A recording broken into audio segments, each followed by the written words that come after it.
Hello and welcome back to the Prepared Mind channel. This is a very important video. The information in it is very important to you as a prepper. The reason is because it's going to affect us if it passes. I'm talking about legislation. H.R. 838, the TAPS Act.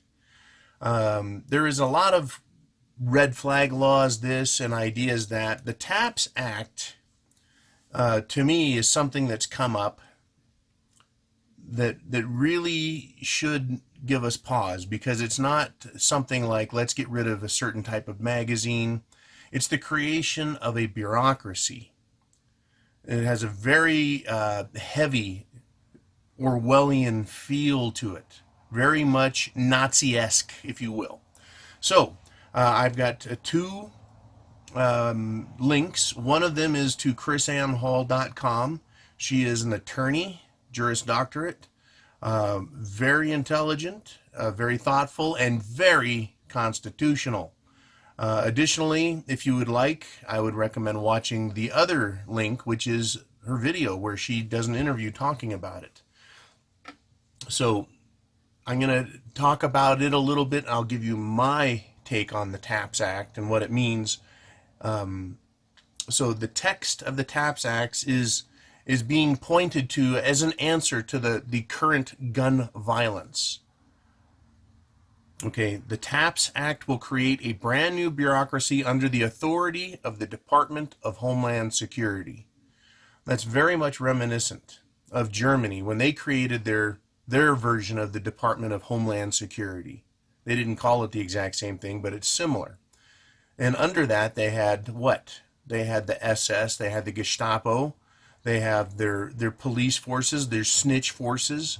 They created and legitimized a bureaucracy that monitored the people, right? Found enemies of the state, people that could be considered subversive to the regime. You know, that's the same thing that this produces. It is very scary. Okay. A non-elected bureaucrat is authorized by Congress to appoint 23 other non-elected bureaucrats to invent the authority for the federal and state government agents to, quote, identify individuals who are exhibiting patterns of concerning behavior, and then to manage those Americans. The sole purpose of the bureaucracy of 24 will be to create state and federal threat assessment and management task force. See, it all sounds very innocuous. It sounds rather harmless. It almost sounds like a good idea. Oh, okay, we're going to have a government agency that looks for people, right, who are exhibiting patterns of concerning behavior. What does that mean? The word gun or rifle or terrorist doesn't even come into this. Anything could become a pattern of concerning behavior for them, and that they need to manage that. What does manage mean? Observing, keeping files and records on? Yes, yes. Contacting individuals and letting them know that the state is watching them? Possibly. That would deter people knowing that they're being watched, right? Big Brother breathing down your neck and saying, we're watching you. We don't really agree with what you're doing, saying, and probably thinking. You know, I'm just going to throw my commentary in as we go. This TAPS Act has a lot of problems with it. The sole purpose of this bureaucracy of 24 will be to create state and federal policing bodies ruling over the perceived behavior of the American people. Right? KGB style agencies not only monitoring the behavior of Americans, but also functioning as judge, jury, and executioner. How about judge, jury, and prison monitor? Could part of managing us, not to start out, remember, everything starts out nice, friendly, everything starts out very vanilla, and then they realize they need to take more drastic action. They need to be more aggressive in stopping the bad behavior. Do you smell FEMA camps? Do you smell deplorable camps? Do you smell re-education camps? Do you smell internment camps? Do you smell work camps. Well, the government needs to monitor you and manage you more closely. You just don't seem to get the new regime's idea of what we need to be as Americans. And so we're going to put you in this camp. You're not in prison, but you can't leave. And to pay for everything, we're going to put you to work. And since everything is so cheap and inexpensive, we're not going to pay you very much, because we're going to have to take most of what you earn to pay for your food and your lodging and electricity, etc. This is how this starts. You see, it's not, the TAPS Act isn't the conclusion. The TAPS Act is the initiatory process. You see, again, it's a bureaucrat with more bureaucrats creating systems.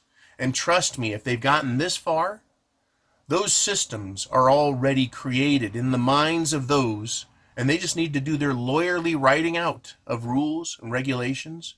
Put them in the Code of Federal Regulations, right? Put them in the United States title, the code. Put them in the code. That way they're codified. You know, put them in the CFR so that the American public has due notice, right? It's just a law, but it's what the law allows. So, the purpose of the task force. The sole purpose is identifying individuals who are exhibiting patterns of concerning behavior and create a power to control those people on a federal and local level. That's Section 3, 2. The Act contains no clear definition of concerning behavior. Right.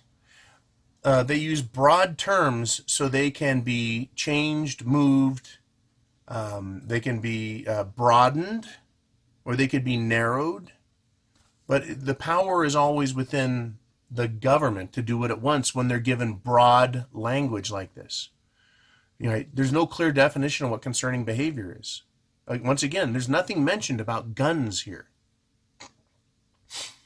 The Act relies upon the task force, that's these 24 bureaucrats, to define concerning behavior and then empower the monitors tasked with identifying individuals that exhibit whatever that behavior is that they define is concerning, right? According to Section 3.2a, no actual criminal act must take place to invoke the power of this bureaucracy, right? The Department of Homeland Security is empowered to implement arbitrary rules with no acknowledgement to any of the rights of the people. In other words, the First, the Second, and the Fourth Amendment don't matter. Due process doesn't matter. Once again, due process. A bureaucratic review board is not due process, right? According to Section 3.2c of the Act, after the agent, the bureaucrat, has compiled its articulable facts, not due process, but its conclusions based on its facts, whatever arbitrary information it decides is important become the facts, right? And again, they didn't get these facts by having a due process hearing and executing a search warrant, right? In other words, a violation of law on our part as people that allows them to collect information on us and then use it against us. It's not even a criminal proceeding. It's going to be a bureaucratic administrative hearing, probably with just paperwork, not a hearing where they call you in, right? And they're going to come to their conclusions so that they can manage you, right? There is no definition for the word manage. However, the, quote, powers of the task force are defined in Section 4F as follows. Any member of the task force may, if authorized by the task force, take any action which the task force is authorized to take by this action, by this section. It is a circular argument. It is circular reasoning they're using here, saying once they define whatever it is they want to define, as long as they see what they want to see, then they can take whatever act they want to take. Let me read that to you again. Any member of the task force, if authorized by the task force, may take action to which the task force is authorized to take. Again, nothing about guns, nothing about high-capacity magazines, nothing about bayonet lugs, nothing about armor-piercing ammunition, nothing about explosives, nothing about political affiliation, nothing about nothing. They're talking about our behavior, right? Now, they're not talking about, let's see, do we already have laws that would manage someone who's making physical threats? Credible information obtained that demonstrates someone's going to commit an act of terror, so they get a search warrant to monitor those people who are planning on committing criminal acts and then arresting them before they commit criminal acts. That makes sense. It goes through the due process channel. This idea does not. They may take action which the task force is authorized to take, and the task force creates the rules and authorizes itself.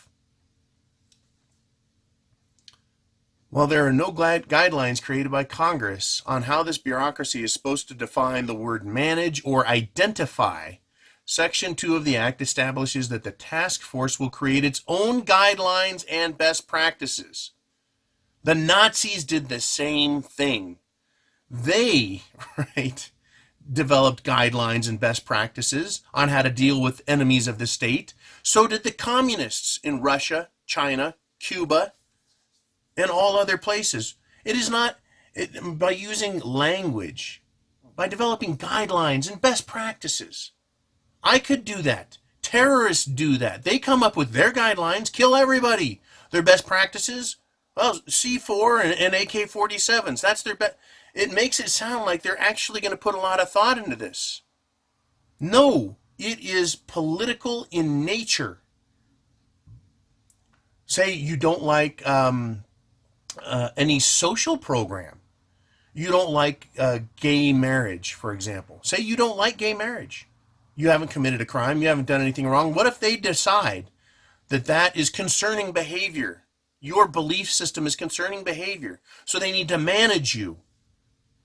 So they talk to you and you're like, yeah, I don't agree with gay marriage. And so what they do then is they go, well, we're going to have to put you in a re-education camp because we need to manage you. You could be dangerous in the future. You see, it's Thought Police 101. And it doesn't have to say anything at all about guns. This is all about guns, and it has nothing to do with guns. This has everything to do with controlling us as people. It doesn't have to do with the First Amendment, the Second Amendment, or the Fourth. They sidestep the Fourth and ignore the First and Second and just come after us as individual humans and say we are a threat and a risk based on their definitions and their guidelines, not our rights to exist and believe as we want. It's incredible. It's absolutely incredible. So Chris Ann Hall, in her conclusion, says, so with the passage of this act, Congress will create a bureaucracy who will be empowered to create its own guidelines and procedures on how it will operate, identify, define, and enforce government control upon its self-defined concerning behavior of individuals.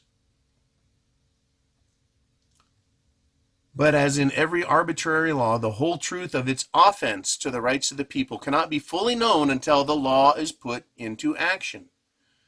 If this act is used as some members of Congress say it will be used, it is highly likely that the execution of this act will violate large swaths of the Constitution, including the 1st, 2nd, 4th, 5th, 6th, 7th, 8th, 9th, and 10th Amendments. Yes. Constitution and rights of the people be damned. The bureaucrats will have their power under the illusion of keeping people safe. Chris Ann Hall is brilliant. I've known about her for years. I've followed her work from time to time. There's so much for us to keep an eye on. But it's important to note that something like the red flag law discussion, to keep us all riled up and looking over there while they pass this, the TAPS Act, right? Let me continue with what she writes. How any politician who professes a knowledge of the Constitution or professes a love for America, her people, and their rights could ever back this insidious piece of legislation is completely beyond comprehension. As Patrick Henry said in 1788, guard with jealous attention the public liberty. Suspect everyone who approaches that jewel. Right. These people are not just talking about taking small actions. They're certainly not working within constitutional guidelines. And to say that this act, well, it'll be challenged in court right away, but that won't stop them from moving ahead with its implementation. To go from a law to being challenged in the Supreme Court takes years and years. Have we seen the Patriot Act repealed? No. It violates many of our constitutional rights, including those in the Bill of Rights. And they haven't been repealed because of national emergency, national security, state of emergency, executive orders, special presidential powers, war powers. They can claim that. Constitution be damned, folks. All the Constitution now is a reminder of what we once had. It's a reminder of what we once had, but no longer can enforce. It's there. It exists, but it itself is locked in a safe. It does not apply the way you would think it applies just by reading the very simple and plain words. Shall not be infringed. Such simple words, why don't they apply? Because it is sequestered away. It is suspended while they implement things like this. Think about it. H.R. 838. I recommend writing your congressman, calling your congressman, your senators. I recommend sending information to the president. Do not pass this. Right? Creating another bureaucracy. Do we really need more? Creating one that can identify individuals with concerning behavior. Don't you think that a law needs to be specific in telling us what they're talking about? If it said, identify individuals who are planning acts of terror that will kill people, that, to me, would be a law that makes sense. Except that law already exists. The ability to enforce that type of law already exists. It's called the rules, right? When you hear of and know of somebody and you get a search warrant to figure out what they're doing, right? And then you arrest them with real evidence and charge them with a crime. We already have these rules. The TAPS Act isn't about protecting us. The TAPS Act is about control. Control is what it's about. They want to control your mind, and they'll do that by controlling your body if they have to. Thank you for sponsoring, supporting, and helping out here at the Prepared Mind channel. It is a weird world we're rolling into. Be prepared. Food, water, shelter, clothing, medicine, and a means of self-defense. If you think red flag laws are bad when the police show up to say, hey, someone made a complaint about you, so we're taking your guns? How about when the U.S. Gestapo shows up and says, we don't like your behavior, we're going to control you? How many people do you think are going to say, you're not hauling me off? You're not taking my shit because of your bureaucratic regulations. It's just more conflict. And the government will use those examples of, see, we knew this person was bad, and we confronted them, and so they shot at us, so we had to kill them. We can't afford for that to happen anymore, so we're going to do no-knock midnight raids on people whose concerning behavior needs to be controlled and managed. You see where this leads? That's what the Gestapo did. That's what the SS did. They showed up with leather-clad, jack-booted Nazis with machine guns and slaughtered people. And if they didn't slaughter them, they arrested them and put them in work camps. In Russia, they sent them, if they didn't kill them, to the Gulag, to their prison system. It's developing right here, and this is the United States of America. Nobody can say, no human being alive, that this is a good idea, that there is no historical precedent for the abuse of this. Nobody can say they think this is a good idea. This is not a good idea. This is a political weapon that can be used against the people. If the Democrats are in charge, conservatives feel threatened. If the conservatives are in charge, the Democrats feel threatened. It's a political weapon, like the IRS, like the Department of Homeland Security, like the TSA, which seeks to punish travel.